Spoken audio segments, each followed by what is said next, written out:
Hi, everyone. Welcome back to the Bold, Beautiful Borderline podcast. It's your host, Sarah, and today I have my fabulous, wonderful, lovely guest co host, Leslie, and deep, wonderful friend here to talk about how when you have borderline personality disorder, you often are vulnerable to many things, and one of those being exploitation.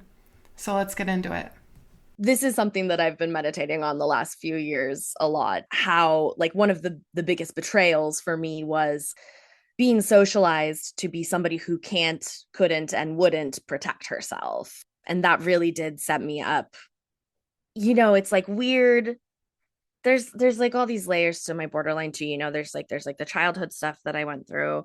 And then there's like which then set me up. This is the betrayal I'm talking about, where it set me up for a decade in my 20s of just like, ooh, trauma, give me some more, slap some more on top of that, give me another, yes, please daddy, may I have another? But yeah, not just vulnerable in terms of relationships, vulnerable in terms of being taken advantage of, in terms of like doing work for other people, whether that's school or once you get employed or whatever else.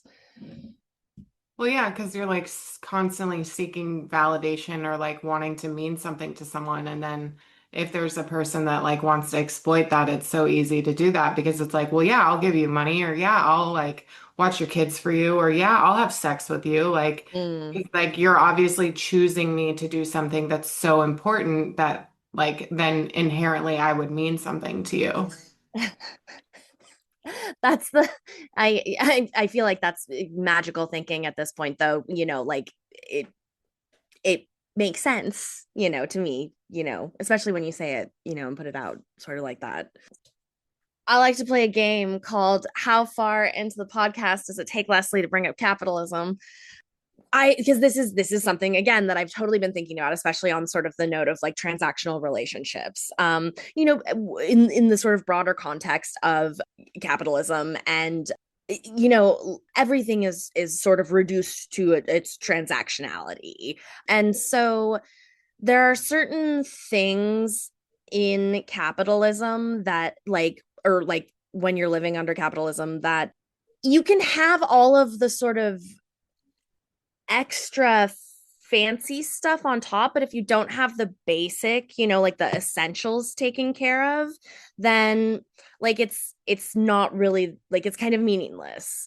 And so there's like certain sort of like base sort of survival tier things that everybody has to prioritize, and that's like making sure that we've got a roof over our head, that we're able to put food and water in ourselves, and so like one thing I've been thinking about a lot lately is how with the borderline, I didn't get those like nuts and bolts of like emotional regulation and secure attachment and, those sort of like really important base survival things.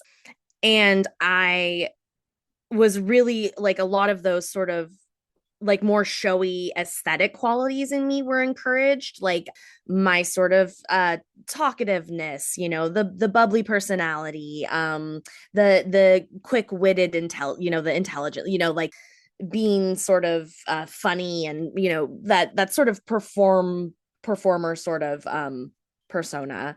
And that, like, for some reason I think that is like something that makes you really really vulnerable to, yeah, being taken advantage of in your relationships.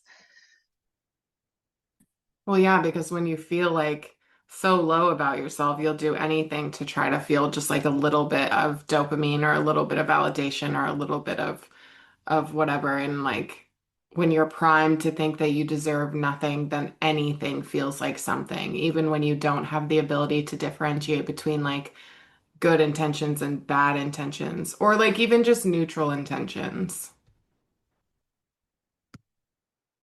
Yeah, especially with the borderline, that those neutral intentions, that's something that's been hard to look back in my past and realize, like, the difference in the way that me and someone else perceived our relationship, that left me really vulnerable, because when somebody is like your favorite person, and you are just like somebody they're having casual sex with, like, I mean, that power imbalance, like when you are conditioned to believe that that kind of a gross power imbalance is normal, and that's sort of like your template for like what you should expect in relationships, like that's quite literally setting yourself up to be abused. I mean, you're creating somebody who is going to be taken advantage of, no questions asked.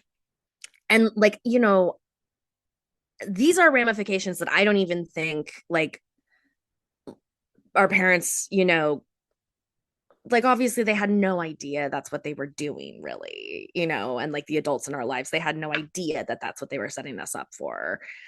Sidebar, I guess, like, and like trigger warning, are you okay if I mention the Epstein files?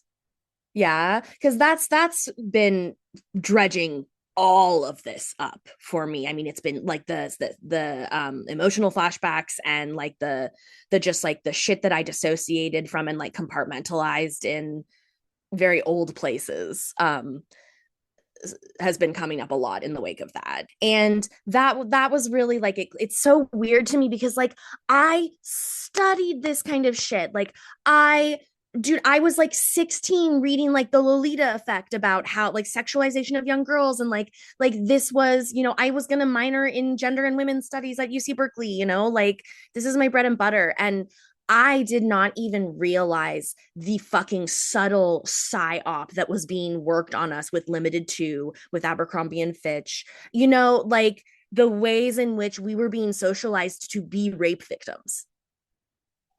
Just like, like literally putting that consciousness into young girls before they've even been physically assaulted to make it like, sorry, it's been fucking with my head a lot. Yeah, it's been bad. I mean, in my own therapy with my therapist, I've talked a lot about like this should be waking stuff up in us, right? Like this should be making us angry. This should be bringing up, my therapist was like, this is inevitably going to bring up unsolved or not unsolved, but untreated or unhealed or what the fuck ever things for you, Sarah, because I know there are things that you haven't addressed with. And that's because my therapist knows that I'm like, fuck you, I'm not going to EMDR, or fuck you, I'm not going to do that because I'm so afraid There, I'd give my bring it left back tit up. for AMDR. I know No, it's a I know, I great know. research, but I am so afraid to revisit some of it.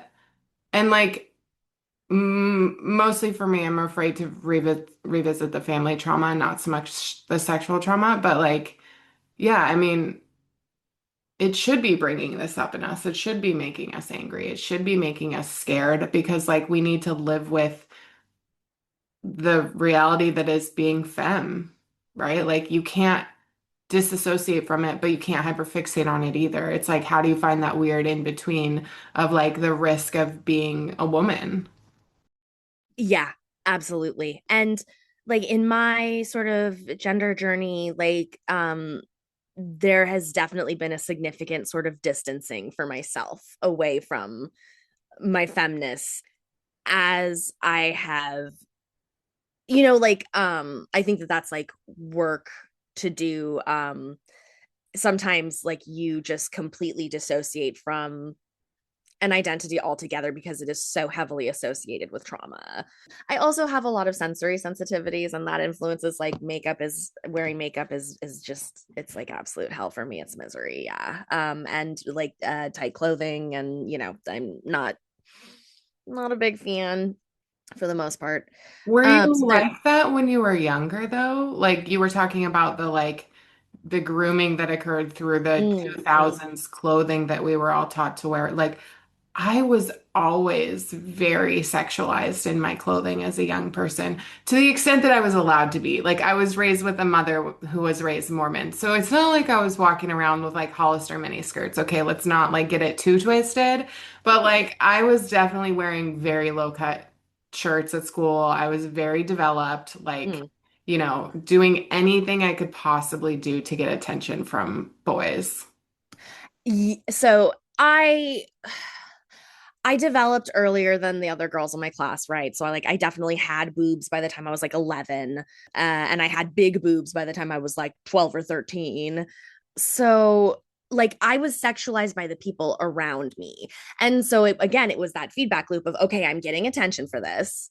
Like this uh is something that is just happening to me, right? Like I don't have to do anything really to get sexualized.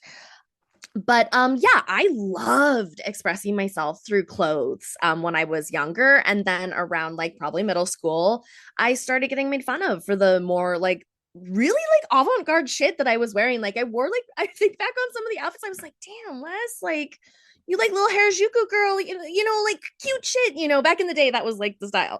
Like I was wearing really, really cute stuff, and I just like I didn't have like a really solid friend group. And so, like, I didn't really have anybody to catch me when like people were like commenting on my difference or whatever.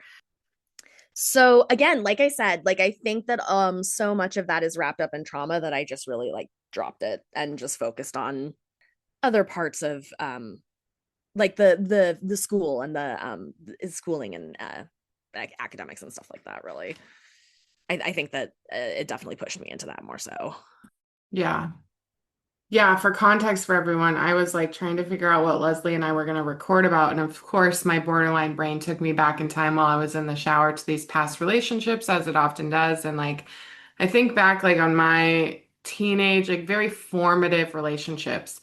I had this like wonderful boyfriend when I was 16 who was 19, probably almost 20 at the time, but he was like a 10 out of 10. Like my parents were furious and then they eventually got to know him and my mom still is like, I follow Spencer on Facebook. Did you know he had a baby? Did you know he got married? Blah blah blah. I'm like, "Mom, that's rad." Like My high school sweetheart is the exact same way. That's funny. yeah, just like, but also he was 19, 20. I was 16. He was in college. I was in college, but I was a teenager in college. Like, there's a power difference there. It didn't really show up in our relationship because he was very, like, passive and attentive and loving. But then, like, I met my coach when I was 17, and there was a profound power dynamic in the I was 17, she was 22, I was her player, she was my coach, like all of that yuckiness. And then when I turned 18, I kind of forgot about this, which is what really brought this up.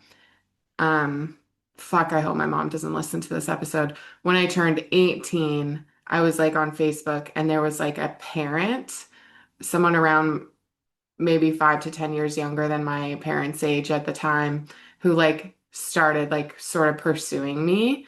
And I never told anyone, and I'm not going to tell anyone who that was. Like, I'm not going to reveal that. But like, it was very strange because like I met them when my little brother was like T-ball. Like, I was young. They watched me grow up. They watched me pre-puberty, post-puberty. I'm 18, 19 years old now. And they were like not attractive and just like a mess. But just like thinking back on that, like I always go to this place of like, I remember when I turned 22 and I looked at the 17-year-olds around me and I was like, I would never be attracted to you. When I This turned, happens to me regularly, like at 5 year intervals, and I'm like, nope, that's off, no more. Yeah, yeah, that's yeah, normal. I mean, I can't imagine when I hit 40 and I look at 18-year-olds and I'm gonna be like, you were a baby. Once I hit 25, 26, 27, like when I was like 27 having sex with like 45, 50-year-old men, I could really hold my own.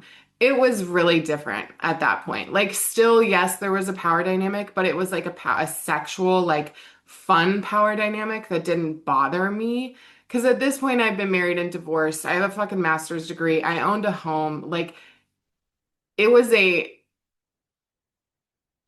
I don't know if you call it healthy or not, but to me, that never felt unhealthy In because terms of I could hold structural my own. power, yeah, you had more structural power than most 20, like 99% of 27-year-olds in our society. Totally. That's a very like because power dynamic isn't just the age, it's the sort of access to material resources, the life experiences. Yeah, totally. Yeah, that makes perfect sense to me. I don't know. And maybe this is where the sexual trauma comes up. Maybe this is where the normalization in my teen years of being in these profound power dynamic or age gap relationships and enjoying being pursued by these people. Like, I remember being like, I'm not attracted to this 40-year-old, but I like the being pursued because it feels good, because I feel like I'm being chosen, you know? And so then, like, fast forward to 27, 28, whatever. I was 28 when I got divorced, so 28, and I'm having sex with like the hottest 48, 49-year-old ever from Southern California, Leslie. And I don't want to know his name. It's such a small world I down here. I just like got off on that like that age difference, but it wasn't, I don't know, it just would I didn't feel vulnerable or unsafe in that dynamic. I felt like I was playing into it and that made it fun. Whereas like obviously looking back, you think about an 18, 19, 20-year-old and how sick it is to pursue someone of that age. And then like just the breeding and the grooming that occurs when you have borderline, that someone like another girl with like a secure attachment style would have been like, I am absolutely not thinking about that with you. And that's fucking gross, dude. How dare you? I'm gonna send that to your kid. Yeah, like Yeah, so I don't know. I think people with borderline are really, really vulnerable. And it's scary because, like, we're not a small percentage out there. And it's not just people with borderline, right? It's people with trauma, it's people with other neurodivergence. Like, it's a all lot. of those 2% add up to like a pretty big fucking chunk of the population. Yeah.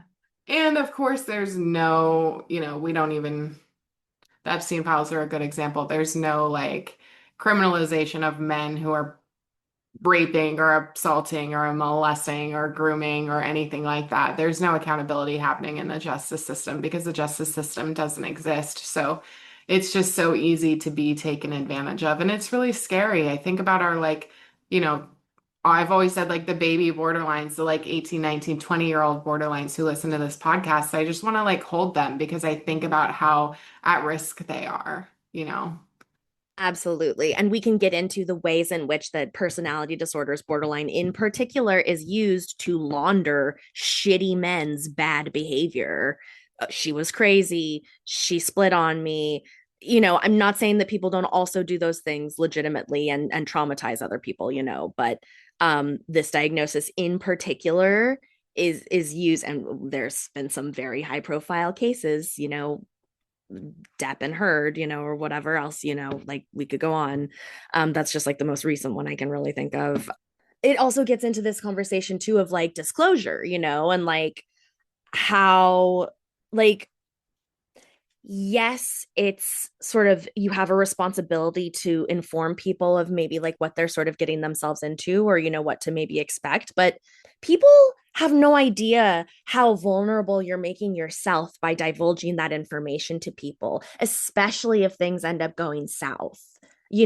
Like, unfortunately, you cannot rely on people to keep things that you ask them confidential, especially in once feelings get hurt, with the sort of general emotional maturity that the American populace has these days. And so that's something that I also really think about when I think about, like you say, like the baby borderlines too, of just like, wanting to sort of like, especially if you're already sort of on that quote unquote healing journey or, whatever you call it, like wanting to sort of do right by other people, not wanting to cause more harm. But like, there's this skewed perspective of how much harm we are risking and incurring, and people just have no regard. They think we deserve to be put in danger. They think, we are so dangerous that any, sort of harm that we could incur it's almost like we deserve it. Yeah, and how devastating is that? Like this thing that we developed that wasn't our fault, that was a result of trauma and someone else's genetics, that's been ruining our lives for however long we've been alive, is making us have to take a shitload of medication, is then demonizing us. And like further preventing us from having the things that could help us have a good life, that could help those symptoms go away.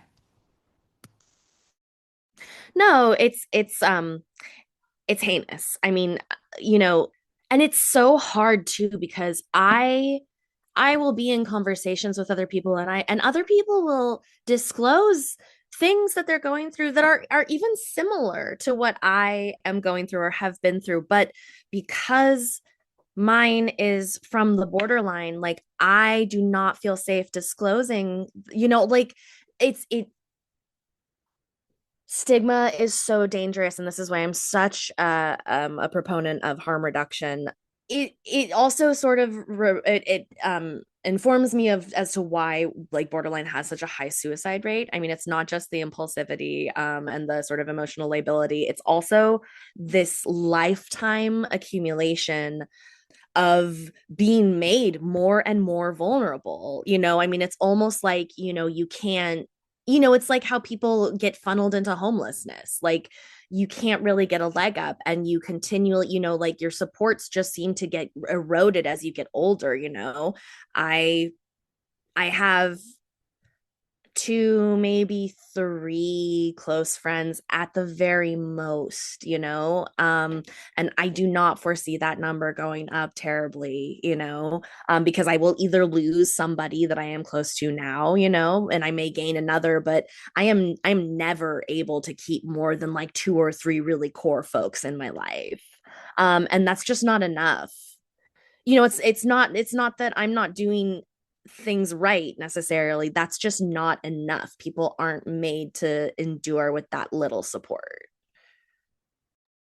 Yeah, and like I think about all these girls that I watched having like big social circles growing up, and for the amount of friends they had around them, they were so like divisive. They were just like, you're not welcome in here. And I'm like on the periphery, like, but I want to be welcome in, like how do we teach our young people to be inclusive? Like I don't know the answer to that other than to model inclusivity in adulthood and to like continue to have the teaching conversations about what that is. But okay, speaking of vulnerability, can we just have a moment for the manic pixie dream girl? Can we talk about that for a moment?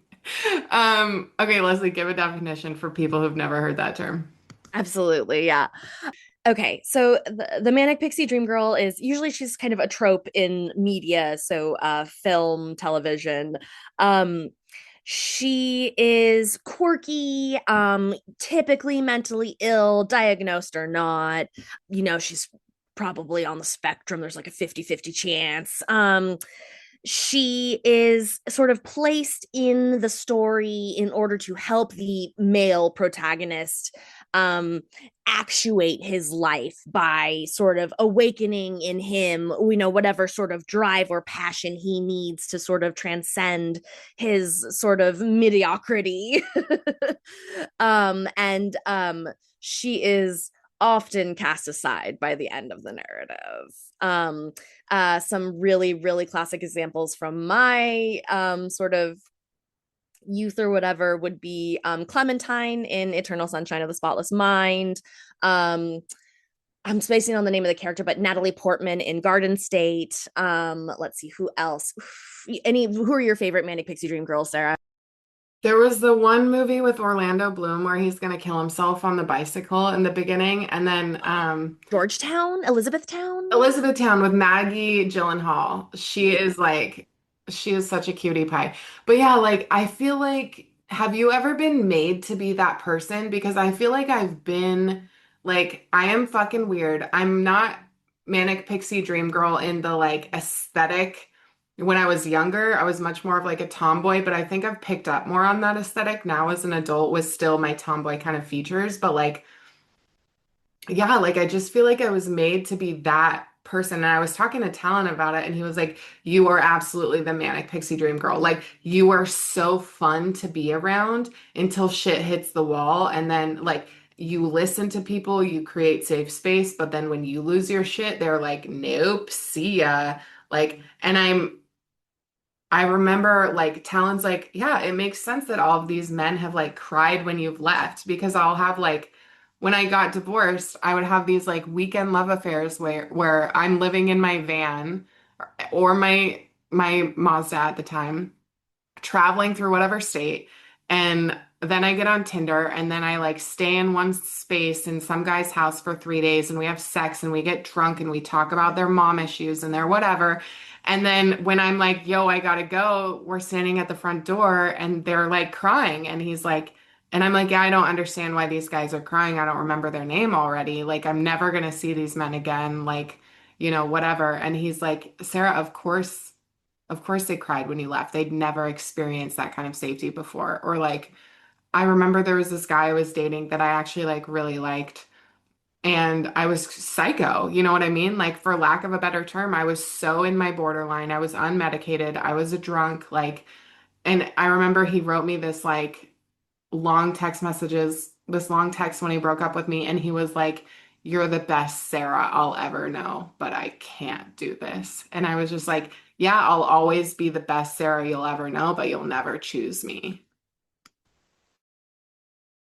I think that the manic pixie dream girl tends to date highly avoidant men. And I think that that's a big part of because like that whole dynamic is super relational, right? It's the fact that you are so capable of holding safe space while with the combination of they did not grow up in an environment that made space for emotions or their sort of deeper stuff. And a lot of avoidant folks, and I consider myself the fearful avoidant sort of originally, so I consider myself in that. um we choose people that like we know we'll never be able to be with, and it's like a form of compartmentalization. If you can be like, if you choose somebody who you know is only going to be in your life for 3 days to be messy with, you never have to really deal with the consequences of that messiness. And so in that way, I think it's just like it follows the pattern, the way we socialize mask folks to compartmentalize their emotions. That makes sense. I've dated men where like we don't really have anything sort of in common necessarily, like in terms of uh film and television and fandoms and hobbies, like we don't move in the same worlds, and I finally figured out that they would never treat the women in their industry the way that they treat me. That I am sort of on demand emotional regulation. And because of my borderline, anytime that they need to discharge this is typically a nice guy, anytime they need to sort of discharge those shadow emotions that they've disowned, all they have to do is snap on me and say, you're being needy, you're being too demanding, I'm so busy, don't you know what I'm going through? It's a way of compartmentalizing those emotions that you don't want other people to see. You discharge them onto people that you think are deserving of you know that behavior. Yeah, absolutely. It's so damaging at the end of it. It's so fun for quite a while, and then maybe not even quite a while for a handful of days or a couple weeks, and then it's so damaging when it's done. I think about those movies too. They never end up together. They're always like dramatically in this weird place and walking the opposite direction, and just so strange. Do you consider yourself to like, do you feel like you fit that manic pixie dream girl? Jesus Christ, it's haunted me all my life. Yeah, Yeah. absolutely. Yeah. Yeah. No, I mean, I think that a lot of the men who are writing stories about manic pixie dream girls have real life experiences with women with borderline, like no questions asked, or bipolar or something else, like I said, like there's a whole range of phenotypes, for the manic pixie dream girl. It's more so like the structure that she serves and like the role she serves in the life of the protagonist. But yeah, no, it's it's really prevented me from There's a reason why I'm almost 35 and I don't have kids and I'm not married and I live at home with my mom. Um, you know, um, I have been close to marriage a handful of times for sure. And that's not just like me being delusional, like we talked about the things.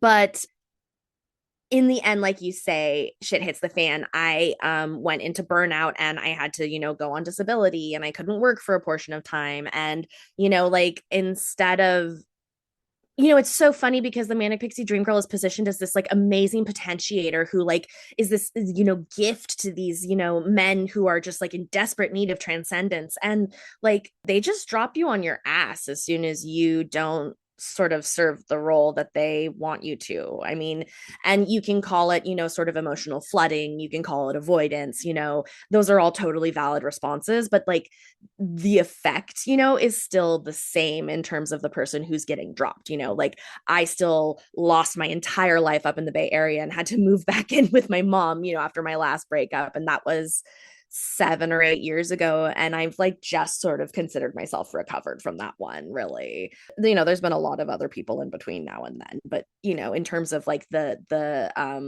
like material impact on my life, it really screwed me over. Yeah, it's so interesting how long it takes us as people with borderline. I think like this is another one of those vulnerabilities is that some people can heal or recover much easier, faster, with less damage than we are able to, like especially where we think about self-harm or suicidal ideation, like you're lucky and I'm lucky that I got out of my marriage without dying, Like you're lucky that you were able to exit that relationship and have a relatively safe space at home with mom. Like I'm lucky that I was able to create something safe in my van so that we could stay alive. And I almost died multiple times in between now and then, and moving back in with mom has been interesting. It's better now. But yeah, it's that's another sort of that's a good example though of how oftentimes, folks with borderline, it's not only that we're vulnerable in terms of just sort of getting, shifted out of, our expectations one time, like it's often you're just out of the frying pan and into the fire, like if you can't stay with your abusive ex, then you end up having to stay with your abusive family of origin, or like that's often, so often a situation I see, like a lot of the GoFundMe's and like Kickstarter, and stuff like that I see is for that exact kind of situation. And I think that that it speaks to the sort of compounding of vulnerability that makes borderline in the first place. We are people who have been scapegoated in most areas of our lives. And so I think Talon mentioned also during our last recording, he said something really profound about how, like, oftentimes when people are bullying, if you don't have anything to anchor you at home, I mean, people just have no idea how dangerous and damaging that is to do to somebody who doesn't have anything to moor them to, safety and reality. And so I think that happens a lot with borderlines. And so it's this, again, this total misassessment of risk of like, well, you can afford to, maybe you've got to rough it for a little while and couch surf or whatever, but like you'll get back up on your feet. But like folks with borderline, often we've burned a lot of bridges where people have just decided to walk away, and so we often do not have as many resources. And that is why you only get to hear from the borderlines who do have access to those resources. You want to know where the rest of the borderlines are? They're homeless or they're fucking dead. Like, like it's not that we're trying to dominate the conversation. It's that we're the only ones that people will listen to even a little bit, and we're the only ones who are around to testify. Yeah, which is so devastating. I know that makes me think a lot about this podcast and like, I'm not the only person that has a podcast with borderline. There's a million of us, and I'm not an influencer or anything like that. But like, how lucky I am to have made it to this point to be able to have this platform and talk to so many people and still fucking wake up in the morning and do it again and again and again, right? Like, And I have had a lot of privilege in my life, right? Like as much as my parents didn't parent in the way that I needed, they will always be there for me to fall back on if something happens. And that that's life changing for people who don't have that. I can't imagine living like that.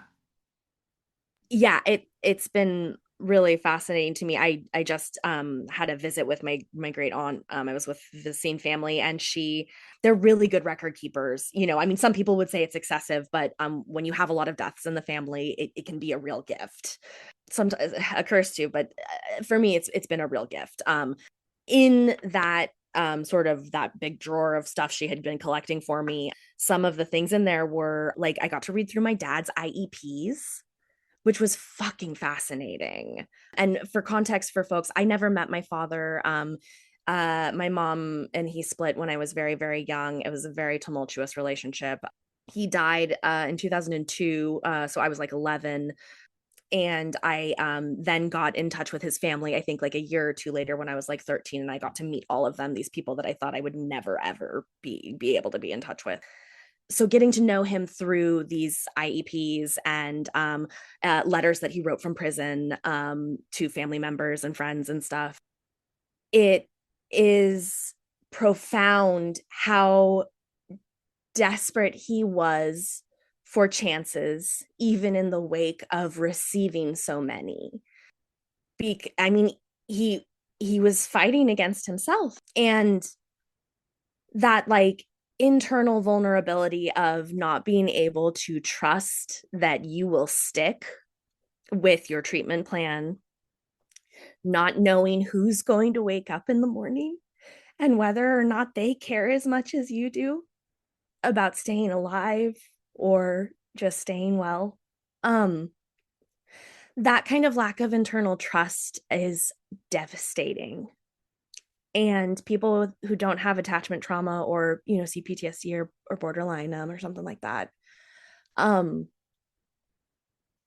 I don't know, it's really hard to give them a frame of reference for why things are difficult for you, and I think that's a really big part of it.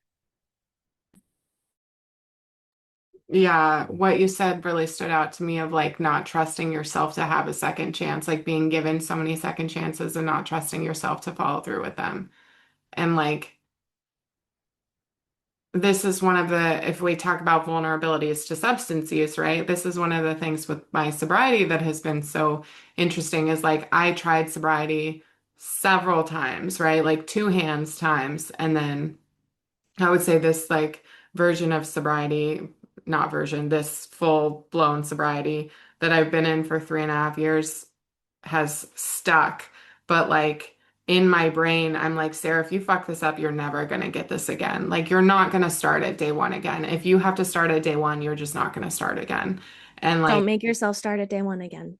right? I know. I mean, like, and it's miraculous, I think, that people with borderline who have such profound impulsivity are able to stay sober. Like, and yes, many of us are switching one addiction for another. Do I struggle with self-harm a lot? Yes, I do. Are there moments where I self-harm instead of drink? Yes, there are moments.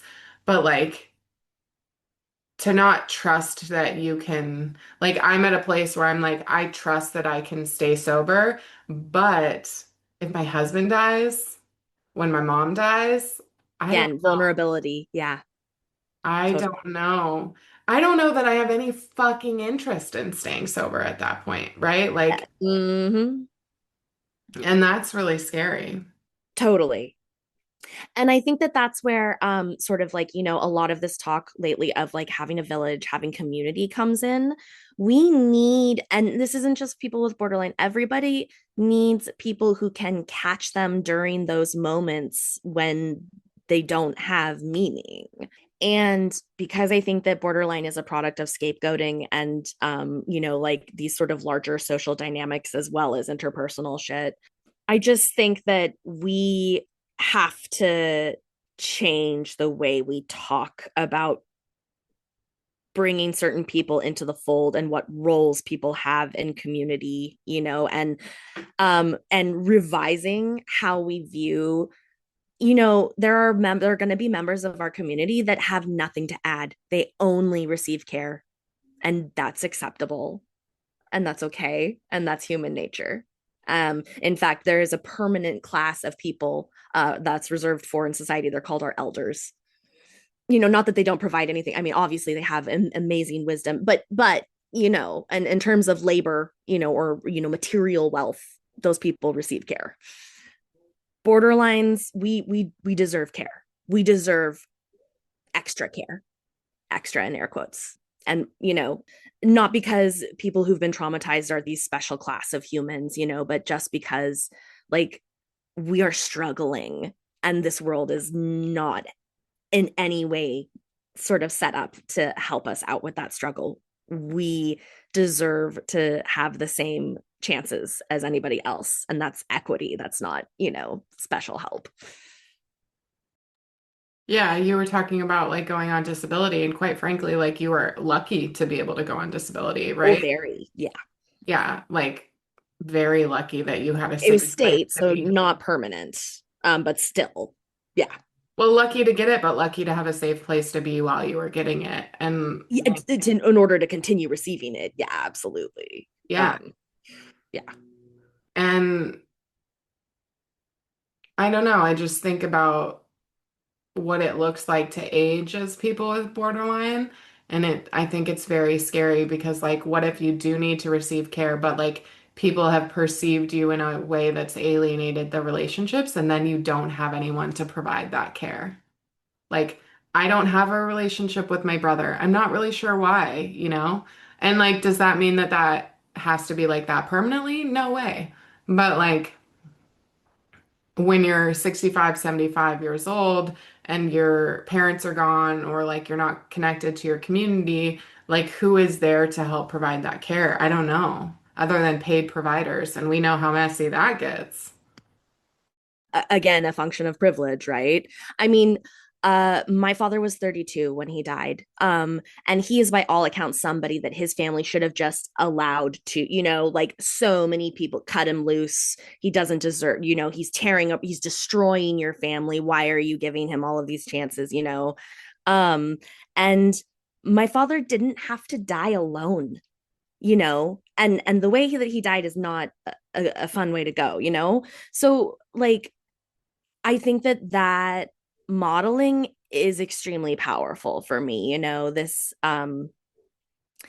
idea that, yeah, that it didn't matter that Dave hadn't managed to sort of achieve, what they wanted his life to look like they that's just you know that's the metric that I should use for love. And when I endure, to bring it kind of full circle, when I endure shitty treatment from other folks, I do think about, like, you know, what what would your dad's family want for you, like going back several generations, back to like my, Russian immigrant, ancestors or whatever. Like that's been particularly helpful for me lately. Yeah, that's beautiful. Well, speaking of full circle, I got to be a therapist in 7 minutes and I got to make coffee. What is one thing you want people to know about vulnerability and borderline? You are receiving such an incredible gift if you do not abuse it or take advantage of it, because if you are willing to sort of treat that with kindness and gentleness, it can be fertile grounds for a really wonderful relationship, of any variety. But if you allow yourself to take that for granted, even an inch, you are you're destroying something really beautiful. And I think you should be aware of like the consequences of that. Yeah. Yeah, and my final thought is like if you are in, especially in a romantic relationship, ask yourself, is the person meeting me halfway? Because if they're not meeting you halfway, that's not to say that we show up 50-50 every day. That's not how relationships work. But if the person is not meeting you halfway and they're only showing up when it's convenient, or they're only like letting you hold space for them and not holding space for you, that is not equity in a relationship. And you deserve so much more than that. Love that. Absolutely. Okay, guys, thanks for listening to this episode of the podcast with me and Leslie talking vulnerability in borderline. Bye. Bye. Hi, listeners. Thank you for tuning in to the Bold, Beautiful Borderline podcast. I hope you enjoyed the episode today. If you liked what you heard, don't forget to subscribe, rate, and leave a review on Apple, Spotify, or wherever you get your content. That is super helpful for me. It helps us find additional folks who want to listen to the show, want to feel seen, family members who want to learn, and partners who want to understand. If you want to follow along to more than just the podcast, find us on Instagram at Bold Beautiful Borderline, find me at Borderline from Hell, or head over to boldbeautifulborderline.com where there's information, resources, a place to leave a voicemail to be heard on the podcast, which I love, and just general content. All of that information can be found in the show notes. And if you want to get exclusive content, which is bonus episodes, journal prompts, worksheets, all sorts of extra stuff, sometimes videos of me with my hair very crazy with kind of impulsive borderline rants, head over to Patreon and consider becoming a member.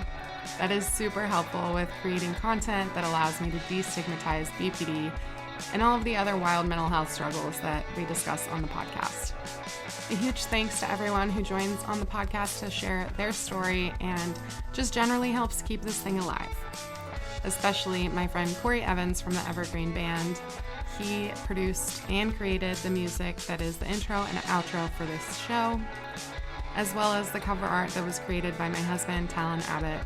Their information is found in the show notes. All of the information discussed in the podcast is purely personal experience. This is not medical recommendations. This is not therapy recommendations. There's no producer for this show. It's all me.